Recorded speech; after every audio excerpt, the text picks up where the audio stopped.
final math strategy here for the PSAT is what is called the Joe Bloggs technique. And this is adapted from something that the guy who runs the Princeton Review math prep or SAT prep or whatever came up with. So what he says is that Joe Bloggs is the average test taker.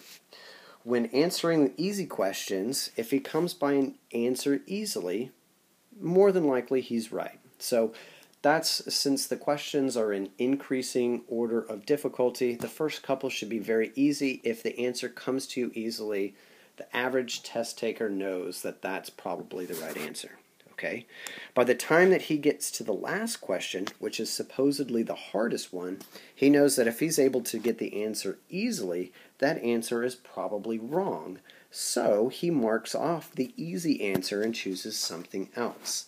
And that seems like a pretty strange strategy, but it's one that makes sense, because if you're working on the last question of a section and you got it without any sweat, chances are that's wrong because it was supposed to be really hard, so you would cross that answer out. So let's take a look at this question.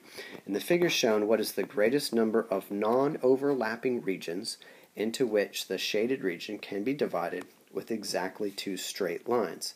So in other words, you are taking 2 straight lines and you're just we're just trying to divide up this donut thing here. So right now, if I count them up, I've got 1, 2, 3, 4. Now, assuming that I understood the question, that seemed a very easy thing to do, to just cross those things and get 4. And that's answer choice C. And this is the last question on the test. So the probability is pretty high that 4 is the easy answer, and I would cross it off, which means, of course, I would cross off 3 and 2 as well. Okay, so now I'm left with 6 pieces or 5 pieces. So Joe Bloggs, again, average test taker, he might go, oh, well, if I'm looking for the greatest number of regions, 6 is the biggest number there, but then again, this is the last question on the test. Why would they just pick the biggest number? So I'd cross that one out too and choose 5.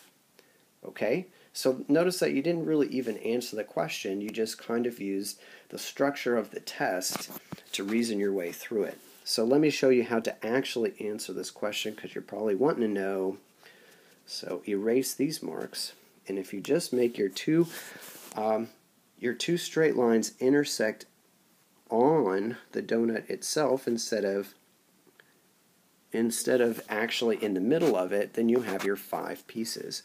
So here's 1, 2, 3, and then these little pieces here make a 4 and a 5, those 2 gray pieces. And that's how many that you can divide that thing up into, which is B.